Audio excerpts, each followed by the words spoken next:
Marx, and this is Holly, and we're talking about our trip to Cambodia. Yeah. Or when I came out there to meet you. Yeah. You were already there. Yeah. That trip. Yeah. Somebody contacted the ministry, I think, and I really don't know everything that was going on.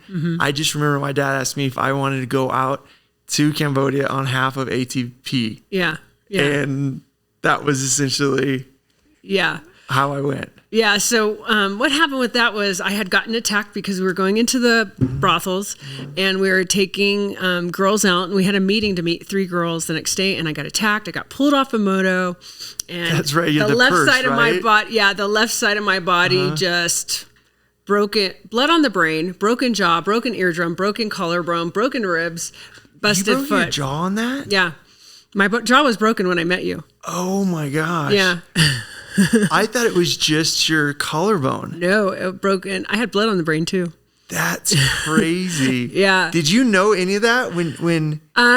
Well, with blood on the brain, you it's kind of like a concussion. Like you don't really. Well, because remember, from what I remember, you said you woke up in the hospital and didn't really remember what happened. Yeah. How long after was it? Was like a month. I was in the hospital for about a month, and then I was bedridden at the girl's house on my bed. Couldn't sit up because I had this metal pin that kept popping out. I remember that. And I couldn't every time I would sit up, I'd have to have somebody help hold my neck to get me, so the pin wouldn't pop out of my shoulder.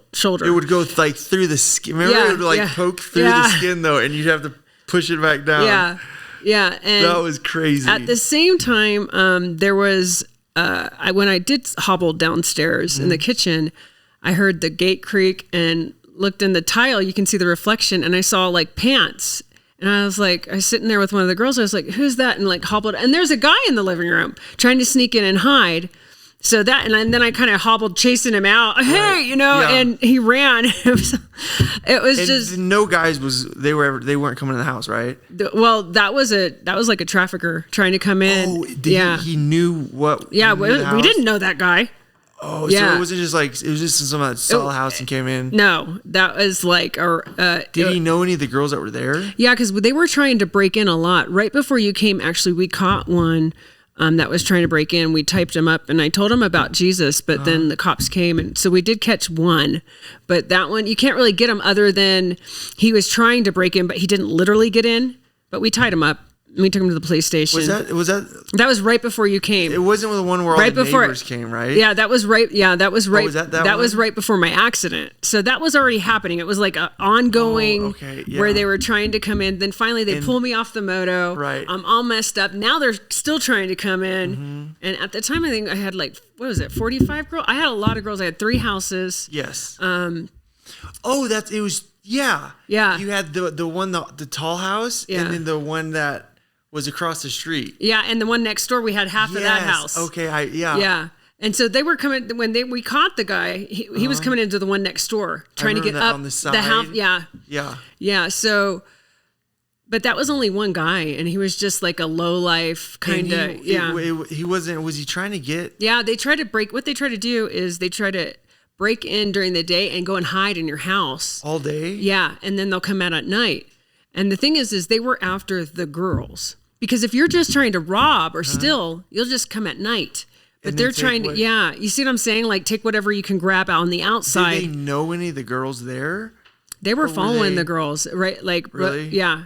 So mind you, that was like building up right before I got attacked. But then when I got attacked, it's like, bam, you're blood on the brain, you're screwed up. You know what I mean? Like, cannot remember what you said. People are telling you said certain things, you don't remember that. And you're like, do I believe this person? Are they lying? Like, I didn't say that. And you I remember there was a lot of that. There was? When we would talk. Yeah. We'd be talking, and you're like, they said I said that. Did I say that? I was like, I don't remember. Did you? I don't. But because I didn't know you were having, memory issues. Yeah. I didn't know that at all. Yeah. My mind was a mess, but I was like, oh, there's people coming. Because what happened was the gal volunteering with us, she had messaged, I think, your dad and said what was going on. Your dad was really, well, what are you guys doing there? And so he's like, I'm going to send a security team.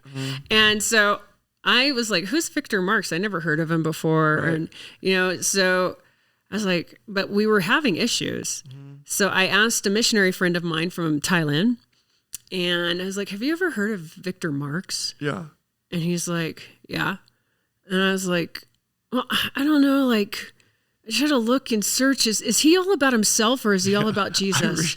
I remember that. And he goes, Holly, I know him. I met him in Burma, I think it was. And, okay. Yeah. And he's like, I can tell you all about him detailed. I don't know. But what I can tell you is he's all about Jesus. Yeah. And so for me, I was like, okay, because we needed help. Yeah. You know what I mean? And praise the Lord that through all that chaos in my head, I saw that we needed help. And my friend was like, yeah, go do it. Cause you know, so let him come. So you guys came, and in my mind, you guys were coming to do a security detail to help us make the girls' houses, cause we had 3 secure. But this is what God was doing was when I was all bedridden, I was having these crazy flashbacks. I was saying things and I wouldn't remember, just the consequences of it, literally having blood on the brain. I had a hematoma on my brain, you know, that was the last time we hung out. Yeah. That's crazy. Yeah. And through all that, I'm realizing as time's going, you guys are there, and I'm realizing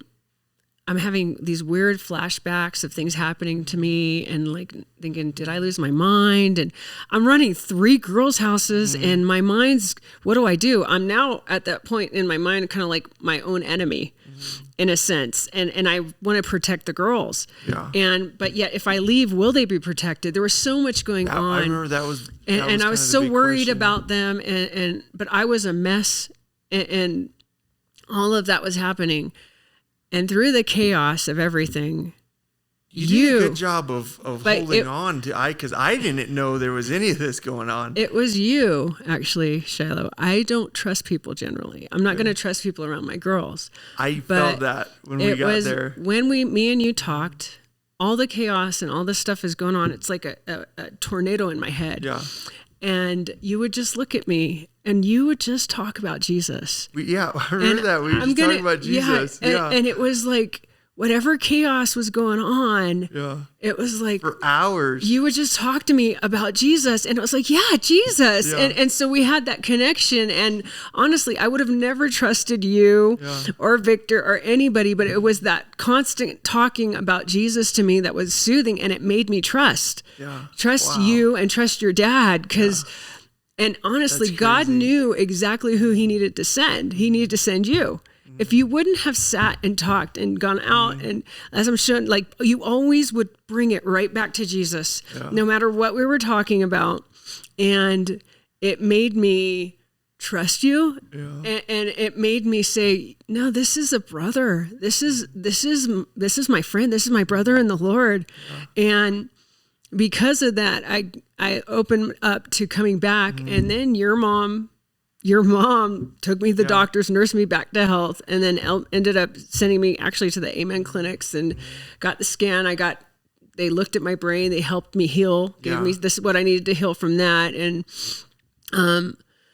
it's just been awesome. And eventually I ended up coming under, and now we are ATP in Cambodia. That's crazy. Yeah. And so I'm really thankful to you, Shiloh. I don't know if you realize how valuable that was to me in my life, because I wouldn't have came. I would have stayed there, and who knows what would have happened. I might have like screwed up everything, got attacked again. You know what I mean? But just you being that constant talking about Jesus, no matter what. We would talk about Jesus for hours. We would. That's all we did. Yeah. And it was that was what I needed to hear, and it made me trust you. That's crazy. Because I didn't really know. I mean, I was going out there on behalf of ATP, because you guys needed some help, but I didn't really know what I was doing there. I mean, I'm not like security. The guy with us knew. But I was, I was like, well, what am I going to do? And then we would just talk about Jesus.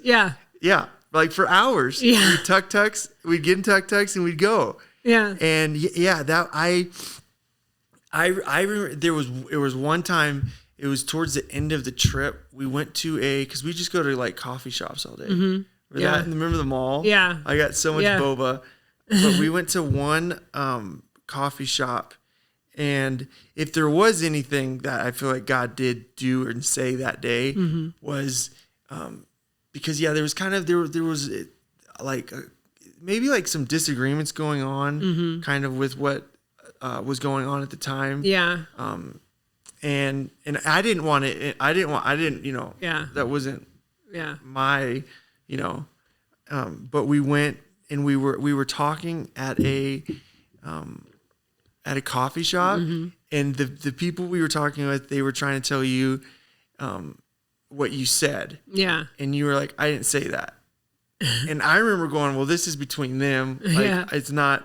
And they were like, no, you, and so honestly, I didn't know you had like a memory problem. Yeah. I was like, well, it's not my but then I do remember, there was like a couple talks where you said things from your childhood started coming back. Yeah. Like, and when we were sitting in the coffee shop, I think I went to go to the bathroom or something. And I remember like coming back sitting, and it was so normally clear. And it was like, oh, you're just here to get Holly, to bring her back. That's it.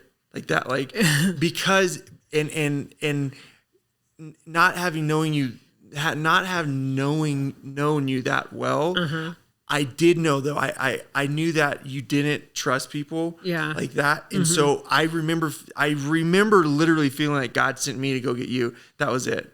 Yeah. And it was cool because I didn't, it wasn't like there was some big, like, and it was, cause I remember I was talking to my parents, and they were wanting you to come back to kind of, but you were just kind of like, I don't really, I'm good. Like, I don't need you guys. Like, there's a lot of stuff, and I respected it. But I remember thinking, I was like, oh, God just wants you to come back. Like that's, and I remember you looked at me and you were like, you said something, and you're like, what's going on? Like, are they like, cause the people that you were like, did I say that? And I was like, I don't remember, maybe. But there was this kind of like, there was like a disconnect. Yeah. And so that was so cool for me because, I was absolutely clueless to anything going on. I didn't know, like, I remember you said you had like memory problems because you fell off and hit your head. Yeah. But I didn't know you had anything. That's so crazy. Yeah. Even with all that going on, I still took you to the building where there's children for sale, where it's all creepy, and I was still running around, and see, that would have kept going on. Yes. I needed help. You didn't think you like, I remember your arm, like you didn't think there was anything like wrong. Mm-hmm. And then we also went to the brothels too. Yeah. And that was, and we'd be talking like this. You're like, want to go? We're going to go. And I'm like, yeah, we're fine. Or let's go. Like, and I'm like, I'm kind of like nervous because I've never done any of this. Yeah. And I remember you were like, yeah, how, like that girl. And you were like talking to the guy. Yeah. And I was like, wait, what's going on right now? Like, we went from like this to like, we're there. And then there was one guy, you said, okay, I'm coming back later for her. Mm-hmm. And you were like going to give him cash to get her. Yeah. That was crazy. Yeah. That's what it was in Cambodia. When I went. Yeah. And you're like in a sling. Yeah. That's crazy. Yeah. So I thank God for, I really thank God for you coming. Cause like, that's the thing I think with head trauma, like it's like, bam. And the thing is, when you don't remember something, it's gone. It's not like, oh, now I remember. It's gone. Yeah. I had blood on the brain. And I think what I did was I went and I got a scan to see if I could fly. Yeah. Yes. Yeah. And then, because there was, I remember when it was like, hey, do you want to come back? Yeah. They didn't know if you could. Yeah. Because my head. Mm-hmm. Because so then I remember that. Yeah. Yeah. I had to go get a scan to see if it was swollen, if I could go on a plane. Yeah. And that all like it's kind of like you do your own thing there. You know what I mean? Yeah. And so I'm really thankful because in the end it was a lot to go through.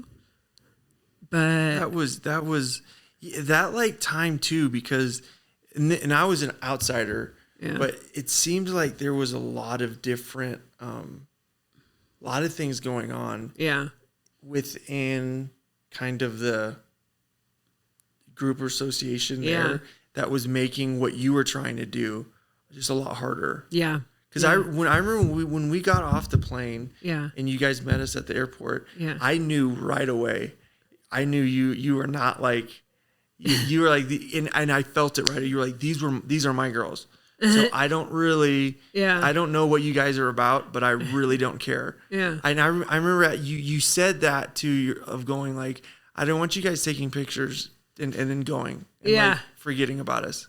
And I was like, no, fair enough. Like, I like, but you had such that protective quality of like, and I saw that kind of like you were very like, before we met any of the girls, but then soon as we did meet them, it was like that mother came out and these were your girls. And that was so cool to see because your heart, and I think that's the one thing too about you, Holly, that people, unless they see you, like, and how you interact, I don't know if people know how big your heart is.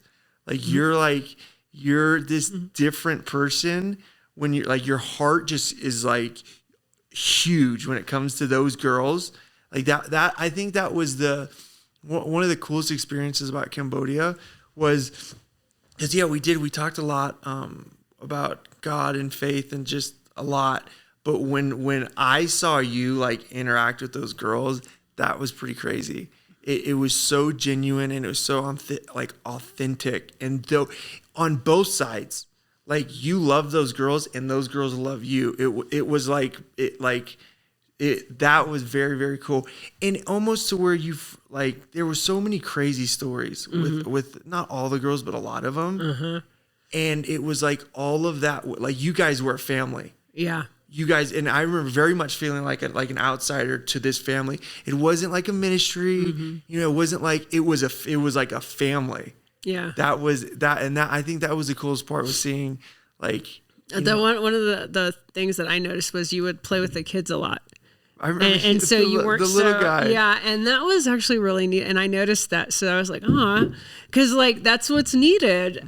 A kid, a little guy to have a older man play with him. I thought that's so cool. Yeah, you would play with the kids a lot. Yeah. So I forgot his name. That also made me trust you a lot because they were really important to you. Yeah. And you wanted to get him a shirt, and you had like things that I didn't ask you to do. So you know what I mean? Like it was really specific, and they had like the Bruce Lee outfit at that swap meet. Yeah.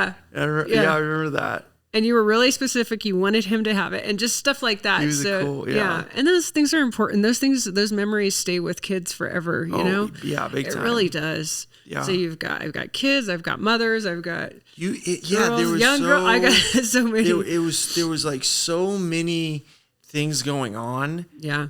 And I think too, for me, like the one thing that's maybe I've had to learn is, because when you're talking about ministry and talking about, it's like one side of your mind, but when you're doing it, it's completely like, it's so personal. It's very personal. It's so personal. Yeah. And so Cambodia was, it was basically what you were doing on paper, like everything, you're rescuing girls and stuff. Yeah. And so I had an idea of what it was, but then we went to the house and like seeing you interact, it was like, wait, no, this is like a mom and like 30 daughters. Yeah. Like this isn't, I don't know what, but then when you like scale back and you see it, you're like, oh, that's how like you got these girls. Yeah.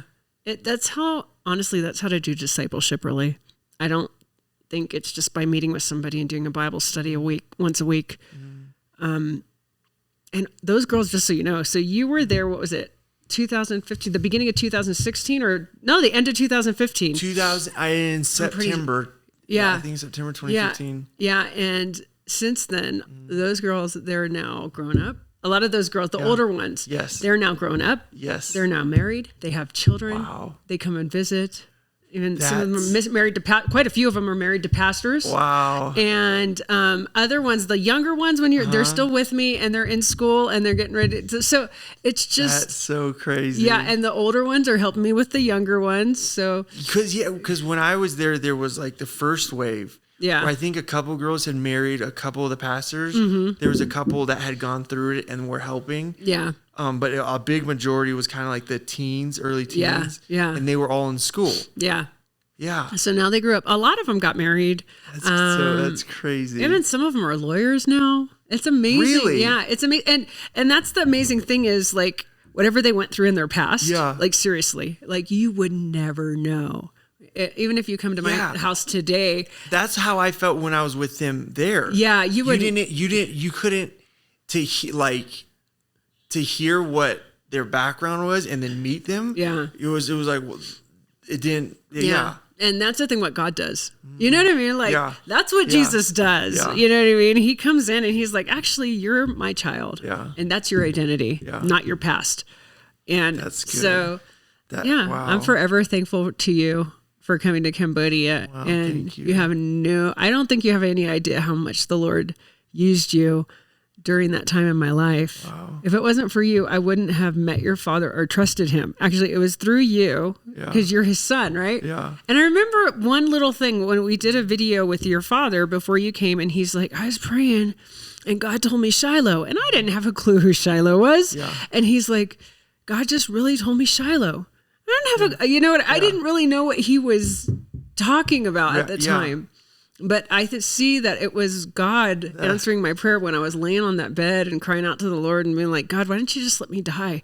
If I'm going to be a raving lunatic and all these weird flashbacks and just all this and mess up people's lives, it would have been better just to die in the accident when they pulled me off the moto. That's crazy, Holly. And God used you. You were keeping it together.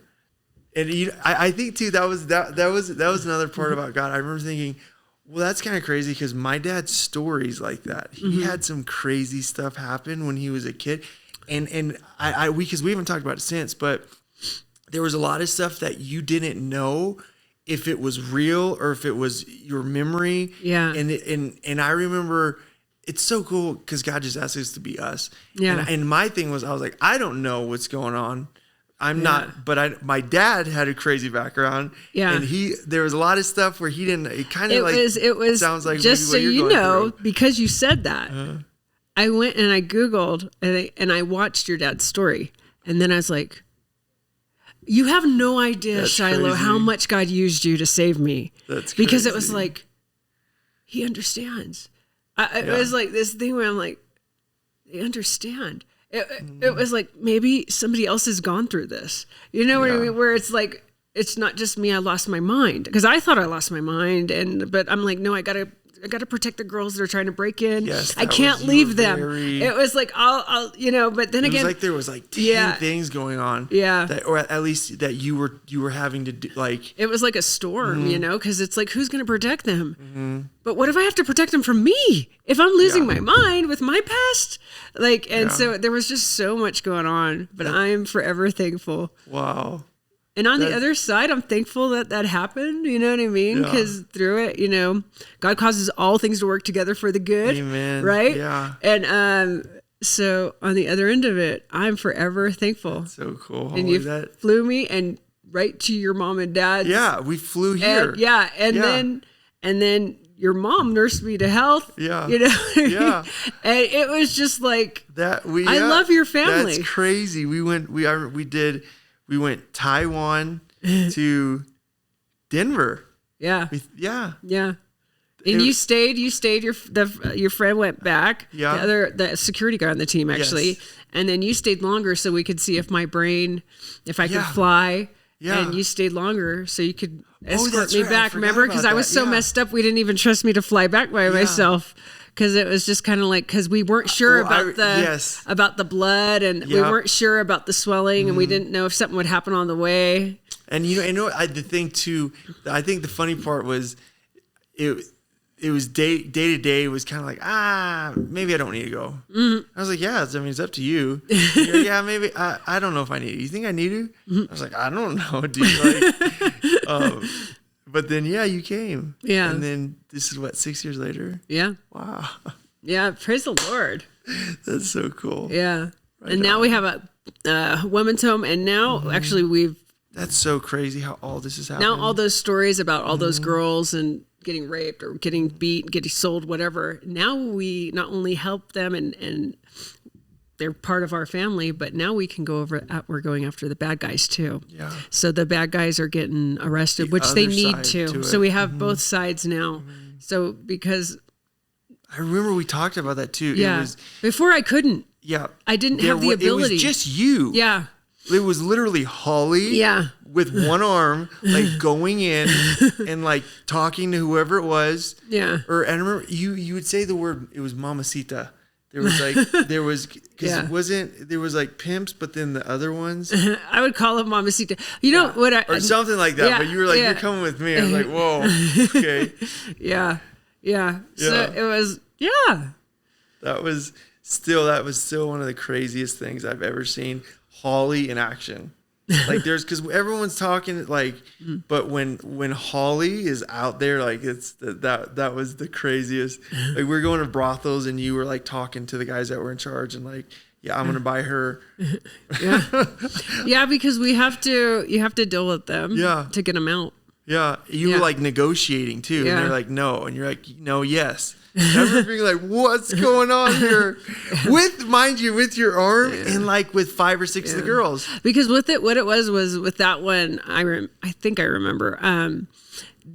What happened was somebody took her, dropped her off, and borrowed money from them, and it was like, so she was there paying the debt.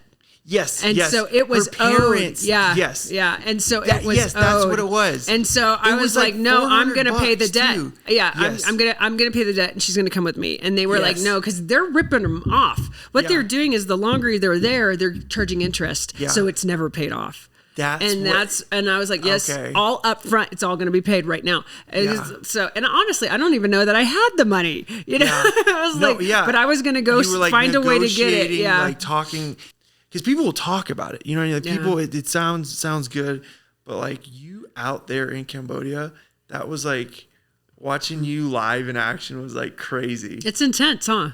Yeah, it's intense. Yeah, it's crazy. I mean, I remember I was nervous, and then the guy with us who was security, he knew what he was doing. He was like nervous, and we were just watching Holly. Thank you for coming today, Holly, and talking with me. Yeah. Thank you for everything you did. You actually saved my life. Your family saved my life, but you were the one that came and got me. Wow. Thank you for being faithful to the Lord.